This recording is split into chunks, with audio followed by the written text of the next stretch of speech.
Hello guys, तो स्वागत है आप लोगों का हेल गोड की एक और नई वीडियो के अंदर। तो जैसा कि हमने लास्ट एपिसोड में देखा, फैंसी सिटी के लोग फ्लाइंग ड्रैगन के तीनों हिस्सों को अपना गोड ऑफ फेथ बना चुके थे, जिसका फ्लाइंग ड्रैगन के तीनों हिस्से भी पूरा फायदा उठाते हुए न सिर्फ अलग अलग तरह के खाने खा रहे थे, बल्कि फैंसी टावर की घाट लड़कियों से अपनी मसाज भी करवा रहे थे। लेकिन जब फैंसी टावर का लीडर उन तीनों का टेस्ट लेता है तो वो तीनों उसमें फेल हो जाते हैं, जिसके चलते उन तीनों को एक गोड लेवल की डिवाइन फ्लेम के अंदर डाल दिया गया था, जो कि उन्हें बंद करते हुए काफी ज्यादा तकलीफ दे रही थी। और अपनी इस तकलीफ के चलते ही उन तीनों को वहाँ पे एक बार फिर से एंसेस्टर ज़ू की याद आती है, जिन्हें जैसे ही वो तीनों अपनी मदद के लिए बुलाते हैं तो एंसेस्टर ज़ू भी उनकी मदद करने के लिए फैंसी हाई टावर के अंदर आ चुके थे। जिसके बाद यहीं से हमारे अगले एपिसोड की शुरुआत होती है। तो अगले एपिसोड की शुरुआत में भी हमें फैंसी हाई टावर का ही सीन दिखाया जाता है, जहाँ पे फ्लाइंग ड्रैगन के तीनों हिस्से डिवाइन गोड में जलने की वजह से बहुत ही ज्यादा तकलीफ में दिखाई दे रहे थे। इवन अपनी तकलीफ के साथ साथ वो रोते हुए वहाँ पे एंसेस्टर ज़ू से कहने लगे थे, एंसेस्टर प्लीज हमें बचा लीजिए, हम ऐसी गलती दोबारा कभी नहीं करेंगे। अब उन तीनों की ये बात सुनकर हम देखते हैं कि एंसेस्टर ज़ू वहाँ पे अपनी डिवाइन सुप्रीम एनर्जी का इस्तेमाल करते हुए तीन डिवाइन पल्स को बाहर निकाल लेते हैं। अब एंसेस्टर ज़ू के हाथों में तीन डिवाइन पल्स को देखकर फैंसी टावर के लोग चौंकते हुए कहते हैं, ये तो वही भविष्यवाणी वाली डिवाइन ओब्स लग रहे हैं, तो इसका मतलब है कि ये है हमारे असली गॉड ऑफ फेथ।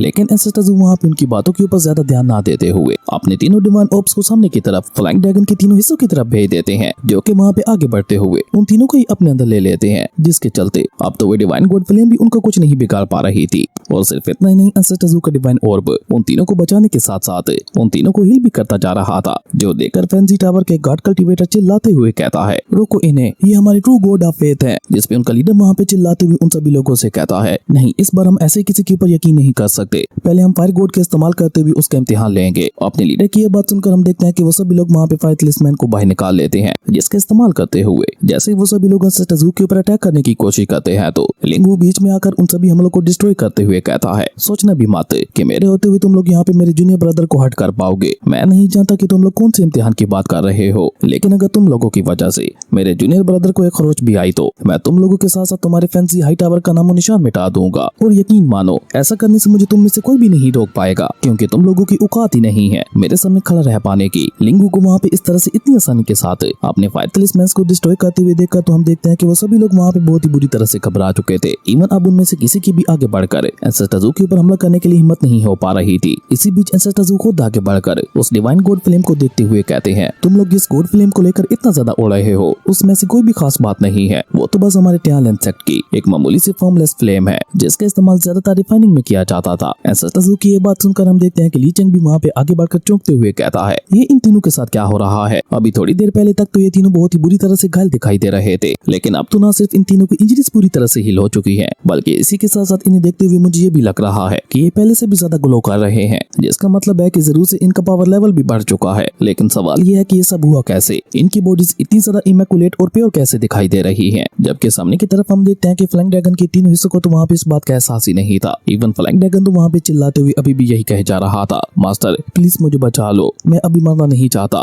प्लीज एक बार मुझे बचा लो, मैं ऐसी गलती दोबारा कभी भी नहीं करूंगा। लेकिन तभी स्पिरिट ड्रैगन वहाँ पे आगे बढ़कर उससे संभालते हुए कहता है, बिग ब्रदर शांत हो जाओ, देखो तुम अभी तक भी जिंदा हो। इवन अब तो ये फ्लेम भी हमारा कुछ नहीं बिगाड़ पा रही। पहले जहाँ एक तरफ ये फ्लेम हमें बहुत ज्यादा तकलीफ दे रही थी, तो अब यही फ्लेम हमारी इंजरीज को ठीक करते हुए हमें और भी ज्यादा पावरफुल बना रही है। स्पिरिट ड्रैगन की ये बात सुनकर हम देखते हैं कि बेचारा जब फ्लाइंग ड्रैगन वहाँ पे अपनी आंखें खोलकर देखता है तो वो खुद भी चौंक जाता है। इवन लॉन्गर उसे वहाँ पे डिवाइन गॉड फ्लेम को ऑब्जर्व करके दिखाते हुए कहता है, ये देखो बिग ब्रदर, मैं तो इस डिवाइन गॉड फ्लेम को ऑब्जर्व भी कर पा रहा हूँ। लॉन्गर की ये बात सुनकर जब फ्लाइंग ड्रैगन खुद वहाँ पे उस फ्लेम को ऑब्जर्व करके देखता है तो वो खुद भी चौंकते हुए कहता है, क्या ये कैसे हो गया?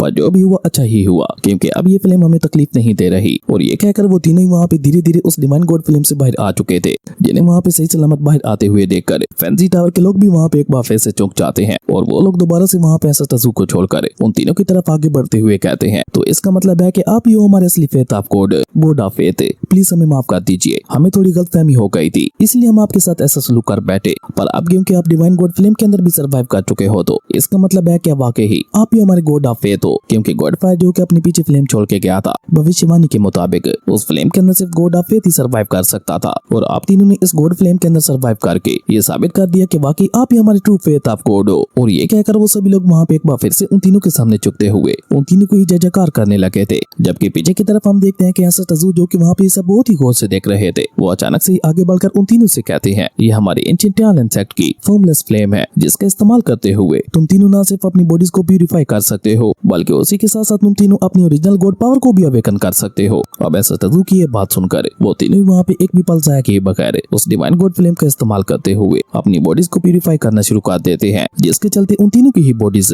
वहाँ पे तेज एनर्जी के साथ चमकने लगी थी। और जब उन तीनों की बॉडीज वहाँ पे पूरी तरह से प्यूरिफाई हो जाती हैं, तो अचानक से उस डिवाइन गॉड फ्लेम के अंदर एक बहुत ही ज्यादा बड़ा एनर्जी ब्लास्ट हो गया था, जिसका मतलब था कि वो तीनों सक्सेसफुली अपनी ओरिजिनल गॉड पावर को अवेकन करने में कामयाब हो गए। इवन वो एनर्जी ब्लास्ट इतना ज्यादा खतरनाक था कि उसकी वजह से पूरा का पूरा फैंसी हाई टावर ही उड़ चुका था। और इस बीच जब ली चैंग की नजर अपने फ्लैंग ड्रैगन स्टाफ के ऊपर पड़ती है, तो वो वहाँ पे चौंकते हुए कहता है, तो ये हमारे एंशिएंट टैलेंट सेट की फॉर्मलेस फ्लेम की ट्रू पावर है, जिसने मेरे फ्लैंग ड्रैगन वेपन को एक डिवाइन गॉड रेलिक बना दिया।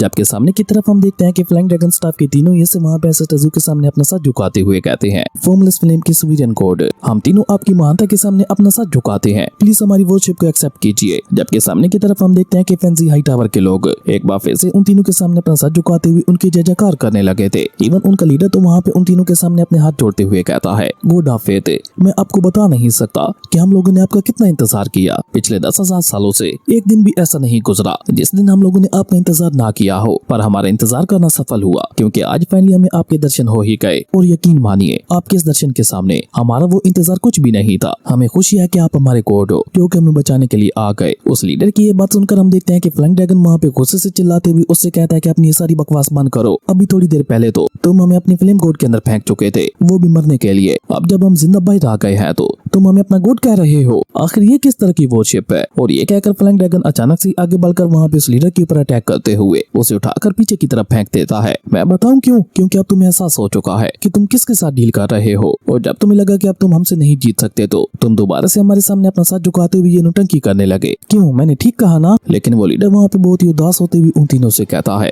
मास्टर प्लीज मुझे माफ कर दीजिए, आपका ये गुलाम बंदा हो गया था और उसी के चलते मैं ये गुस्ताखी कर बैठा।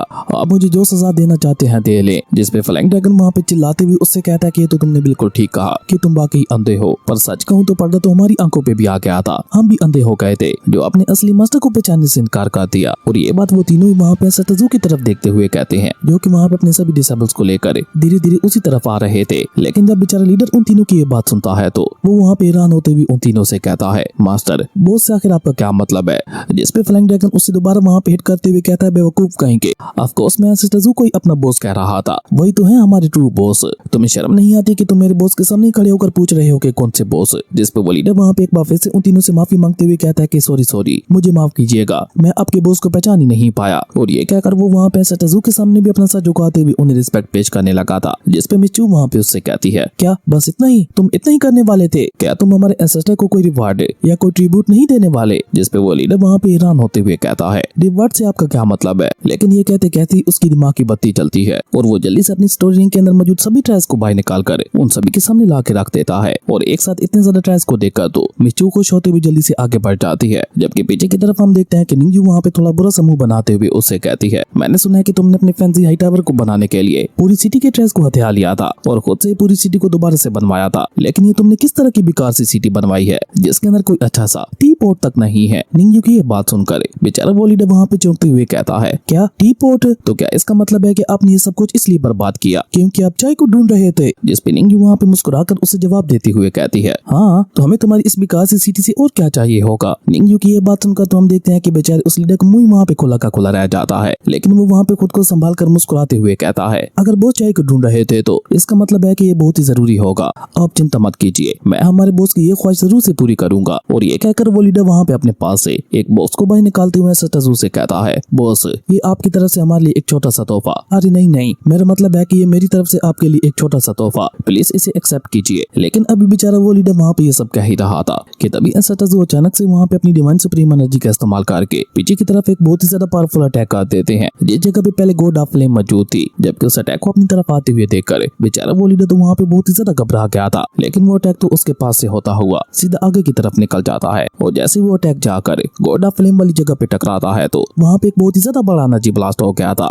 जो देखकर एंसेस्टर्स वहाँ वहाँ पे कोर्ट रूम में कहते हैं अब सामने आओ। ऐसा टजुकी ऐसा कहते ही गोडा फिल्म के चैम्बर के अंदर से एक बहुत ही अजीब सा दिखने वाला इंसान निकल कर बाहर आता है, जिसे देखकर वो लीडर वहाँ पे हैरान होते हुए कहता है कि अब आखिर ये कौन है और ये गोडा फिल्म के चैम्बर के अंदर क्यों छुपा हुआ था, और अगर ये वहाँ पे छुपा भी हुआ था तो ये वहाँ पे सर्वाइव कैसे कर रहा था, और सबसे बड़ा सवाल तो यह है कि ये आखिर वहाँ पे कर क्या रहा था। जबकि उस कल्टीवेटर को वहाँ पे देखकर फ्लाइंग ड्रैगन उससे सवाल करते हुए पूछता है तो ये सारी तुम्हारी टेरिटरी है, क्यों मैंने ठीक कहा ना। लेकिन साथ ही हम वहाँ पे मिचू को भी देखते हैं, जिसे वहाँ पे सबसे कोई भी मतलब नहीं था, वो तो बस वहाँ पे अपनी स्टोरी बैग का इस्तेमाल करते हुए उन सारे ट्रेस को इकट्ठा कर रही थी। लेकिन वो पर्सन जिसका नाम टियानमिंग था वो उसे वहाँ पे कोई भी जवाब नहीं देता। ये देखकर फ्लाइंग ड्रैगन वहाँ पे लीडर के पास जाते हुए उससे कहता है हे तुम इस फैंसी हाई टावर के लीडर थे ना, तो तुम बताओ मुझे कि आखिर ये पर्सन है कौन है। जबकि वहीं सामने की तरफ हम देखते हैं कि टियानमिंग वहाँ पे केवल स्माइल करते हुए ऐसे तस्वीर के सामने आ गया था, जिससे देखकर लियू जियान के साथ साथ बाकी सभी लोग भी वहाँ पे उसके ऊपर अटैक करने के लिए रेडी हो चुके थे। लेकिन टियानमिंग वहाँ पे सभी को हैरान करता हुआ ऐसे तस्वीर के सामने झुककर उनका शुक्रिया अदा करते हुए कहता है एंसेस्टर आपका बहुत ज्यादा शुक्रिया, आपकी वजह से ही आज मैं बाहर आ पाया। मैं फॉर्मलेस फ्लेम का गार्डियन था जिसकी रक्षा की जिम्मेदारी मुझे सौंपी गई थी और बस से मैं अपनी इस जिम्मेदारी को निभाते हुए आ रहा था। मुझे इंतजार था आपके ही जैसे टैलेंट सेट के किसी मास्टर का जो कि यहाँ पे आकर फॉर्मलेस फ्लेम को हासिल करते हुए मुझे आजाद करवा सके, और देखिए मेरा इंतजार आज सफल हुआ,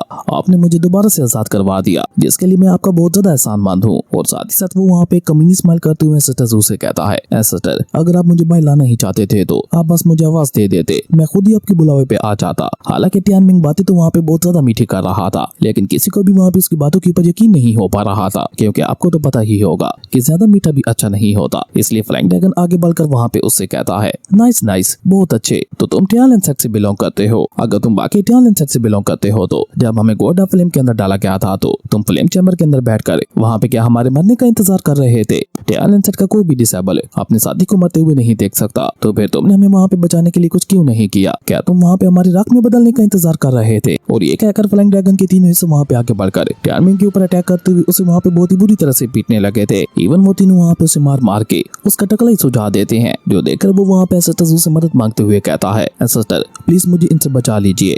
लेकिन वो तीनों तो लगातार वहाँ पे उसके ऊपर अटैक करते हुए कहे जा रहे थे आज हम तुम्हें यहाँ पे जिंदा नहीं छोड़ने वाले, तुम दोस्त हो या कसाई, आखिर भला कोई अपने ही साथियों के साथ इस तरह से कुछ कैसे कर सकता है। जिसपे टियानमिंग उन्हें वहाँ पे समझाने की कोशिश करते हुए कहता है अरे तुम तीनों मेरी बात तो सुनो, असल में मेरे पास कोई रास्ता ही नहीं था जिसकी मदद से मैं तुम्हें बचा सकता। तुम लोग खुद ही सोचो, अगर मैं तुम लोगों को बचाने के लिए कुछ कर पाता तो मैं खुद आखिर वहाँ पे बंद क्यों होता। पर फिर भी उस समय मैंने तुम लोगों को बचाने के लिए अपने इमोशंस को सैक्रिफाइस करते हुए उस फॉर्मलेस फ्लेम को रोकने की कोशिश की, लेकिन उसका भी कोई फायदा नहीं हो पाया। मैं तो पिछले हजारों सालों से उस फॉर्मलेस फ्लेम की रक्षा करते हुए आ रहा था, सिर्फ और सिर्फ हमारे टैलेंट सेट के भले के लिए, और तुम हो कि तुम लोग मुझे उसका ऐसा सिला दे रहे हो। लेकिन वो तीनों थे कि उसे वहाँ पे छोड़ने का नाम ही नहीं ले रहे थे, वो लगातार वहाँ पे अपने हेड्स का इस्तेमाल करते हुए उसके ऊपर अटैक किए ही जा रहे थे। इसी बीच चाओफेंग भी वहाँ पे आगे बढ़कर मुस्कुराते हुए उससे कहती है वो तो इसका मतलब है कि इतने समय तक तुम हमारे टैलेंट सेट के लिए वफादार रहे हो। लेकिन एक बात तो बताओ, तुम्हें फॉर्मलेस फ्लेम की रक्षा करने की जिम्मेदारी दी किसने थी? कहीं उस पर्सन का नाम जू जियान तो नहीं था? जिसपे टियानमिंग वहाँ पे सोचने का नाटक करते हुए कहता है अरे हाँ तुमने बिल्कुल ठीक कहा, यही तो नाम था उस पर्सन का, टैलेंट सेट का जू जियान,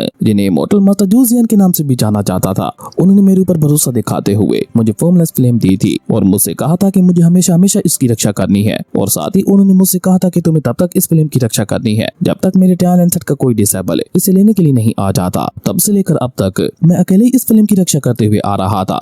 अब टियानमिंग वहाँ पे मास्टर जू जियान वाली कहानी तो बना चुका था और उसे वहाँ पे पक्का यकीन भी था कि टैलेंट सेट के लोग उसके ऊपर यकीन कर लेंगे। लेकिन तभी पीछे की तरफ मौजूद फैंसी हाई टावर का लीडर वहाँ पे गुस्सा होते हुए उससे कहता है वेट, अगर ऐसी बात है तो उस भविष्यवाणी का क्या? अगर तुम ही फ्लेमलेस फ्लेम की रक्षा कर रहे थे तो तुमने ये गॉड ऑफ फेथ वाली कहानी क्यों बनाई, और ऐसा क्यों कहा कि कोई गॉड ऑफ फेथ आकर हमें बचाने वाला है? तुम्हारी इस झूठी कहानी के चलते हम लोग पागलों की तरह अपने गॉड ऑफ फेथ के आने का इंतजार कर रहे थे, और अब तुम यहाँ पे ये कहना चाह रहे हो कि वो सब बस एक झूठ था। अब उस लीडर की ये बात सुनकर हम देखते हैं कि सभी लोगों का ध्यान एक बार फिर से टियानमिंग के ऊपर चला गया था। लेकिन टियानमिंग भी वहाँ पे सिचुएशन को संभाल कर उसे जवाब देते हुए बताता है अरे तो मैं करता भी क्या, तुम लोग गॉड ऑफ फ्लेम को बुझाने के लिए उसके अंदर किसी न किसी को फेंके ही जा रहे थे, जिसके चलते फॉर्मलेस फ्लेम कमजोर से कमजोर होती चली जा रही थी। अगर मैं झूठी भविष्यवाणी का इस्तेमाल करते हुए तुम लोगों को ना रोकता तो फॉर्मलेस फ्लेम अब तक पूरी तरह से खत्म हो चुकी होती, इसलिए मुझे तुम लोगों को रोकने के लिए उस झूठी भविष्यवाणी का सहारा लेना पड़ा। वो तो अच्छा हुआ कि सही समय पे मैंने उस झूठी भविष्यवाणी का बहाना बना दिया था, वरना तुम लोग तो लोगों को फॉर्मलेस फ्लेम के अंदर डालते हुए इसी तरह से कुर्बान करते रहते। अच्छा हुआ ना, झूठी ही सही, लेकिन उस भविष्यवाणी का इस्तेमाल करते हुए मैंने कुछ लोगों की जान तो बचा ही ली। टियानमिंग की ये बात सुनकर हम देखते हैं कि उस लीडर को वहाँ पे उसके ऊपर बहुत ही ज्यादा गुस्सा आने लगा था। बेचारे उस लीडर को आज जाके पता चल रहा था कि उसकी जिंदगी का जो मकसद है वही झूठा है, पर वो वहाँ पे कुछ कह पाता उससे पहले ही टियानमिंग उससे कहता है, मैंने गलत क्या कहा, क्या तुम लोग ऐसा नहीं करते थे? और वैसे भी तुम लोग तो यही चाहते थे ना कि तुम लोग गॉड ऑफ फ्लेम से मिरेकल होते हुए देखो और तुम्हारा गॉड ऑफ फेथ तुम्हें आकर बचाए। भले ये सब असल में नहीं हुआ, लेकिन तुम्हारे कितने ही लोगों की जान इस वजह से बच गई। तुम्हें तो मेरे शुक्रगुजार होना चाहिए, लेकिन तुम मेरे शुक्र अदा करो या ना करो, मैं तुम्हारा शुक्रिया अदा जरूर से करना चाहूंगा। अगर तुम लोग ये गॉड ऑफ फेथ वाली भविष्यवाणी के ऊपर यकीन ना करते तो मैं कभी भी एंसेटजू से ना मिल पाता और ना ही कभी मैं फ्लेम चैम्बर से बाहर आ पाता। टियानमिंग की ये सारी बातें सुनकर हम देखते हैं कि पीछे की तरफ खड़ा हुआ डोंगमी वहाँ पे अपनी दाढ़ी में हाथ फेरते हुए कहता है, मैं नहीं मानता कि ये हमारे टैलेंट सेट का डिसेबल है, क्योंकि टैलेंट सेट का डिसेबल कभी भी इस तरह से लोगों को धोखा नहीं दे सकता। क्यों लियूजियन, मैंने ठीक कहा ना? असल में डोंगमी ये सब लियूजियन को चिढ़ाने के लिए कह रहा था, जिस पे लियूजियन भी वहाँ पे गुस्सा होते हुए डोंगमी से कहता है, आखिर तुम्हारे कहने का मतलब क्या है? क्या मैं धोखेबाज हूँ? मैं बस चोरियां करता हूँ, वो भी लोगों के भले के लिए, इसलिए तुम मुझे इसके साथ कंपेयर मत ही करो तो अच्छा होगा, क्योंकि मैं लोगों को इतना बड़ा धोखा कभी भी नहीं दे सकता। तभी मिचू वहाँ पे आगे बढ़कर टियानमिंग से कहती है, तुम इतने सालों तक फॉर्मलेस फ्लेम की रक्षा करते रहे, लेकिन फिर भी तुम्हारी बॉडी इतनी ज्यादा इम्प्योर कैसे है?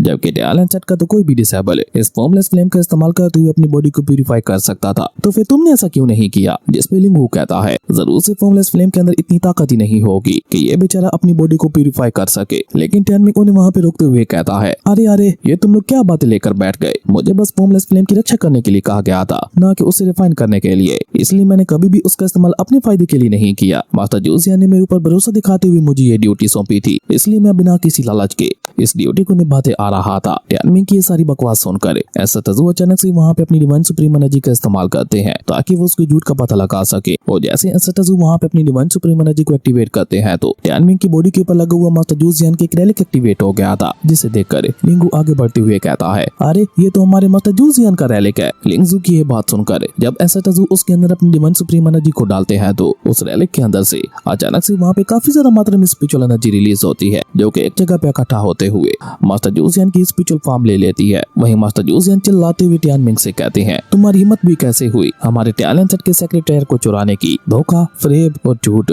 मुझे इन तीनों से सख्त नफरत है और तुमने मेरे खिलाफ इन्हीं तीनों चीजों का इस्तेमाल किया। मैं तुम्हें कर्ज देता हूँ, तुम हमेशा हमेशा के लिए इस फॉर्मलेस फ्लेम के साथ बंधे रहोगे जब तक तुम इसका इस्तेमाल करते हुए अपनी बॉडी को प्यूरिफाई नहीं कर लेते। लेकिन इसका इस्तेमाल करने के लिए तुम्हें अपनी अंदर की गंदगी को साफ करना होगा, जो कि कभी नहीं होने वाला। और ये कहते ही मास्टर जूजियन की स्पिरिचुअल फॉर्म वहाँ से गायब हो जाती है, जिनके गायब होते ही मिचू वहाँ पे मुस्कुराते हुए कहती है, वाकई मानना पड़ेगा तुम झूठ काफी अच्छा बोल लेते हो। इवन मेरे जैसी लड़की भी एक पल के लिए तुम्हारे ऊपर यकीन कर बैठी थी। जिस पे लिंगजू भी आगे बढ़कर उससे कहता है, इतने हजारों लाखों साल गुजर गए लेकिन तुम अभी तक भी वैसे के वैसे ही खटिया हो। मास्टर जूजियन ने ठीक ही कहा था, तुम कभी भी उस कर्ज से आजाद नहीं होने वाले। उन लोगों की ये सारी बातें सुनकर टियानमिंग अचानक से अपनी जगह पे खड़ा होते हुए उनसे कहता है, फॉर्मलेस फ्लेम तो ऑलरेडी यहाँ से जा चुकी है और मेरा कर्ज उसके साथ ही जुड़ा हुआ था, जिसका मतलब है कि अब तुम में से कोई मेरा कुछ भी नहीं बिगाड़ सकता। तो इसलिए तुम सभी लोग और तुम्हारा वो मास्टर जूजियन सभी बाहर में जाओ। तुम टैलेंट सेट के लोग अच्छाई का कुछ ज्यादा ही दिखावा करते हो, पर मैं अब तुम लोगों की ये बकवास सुनकर तंग आ चुका हूँ। लेकिन अभी टियानमिंग अपनी ये बकवास काट ही रहा था कि इसी बीच हम देखते हैं कि सामने की तरफ एंसेटजू अपने सोल सीरियलम के अंदर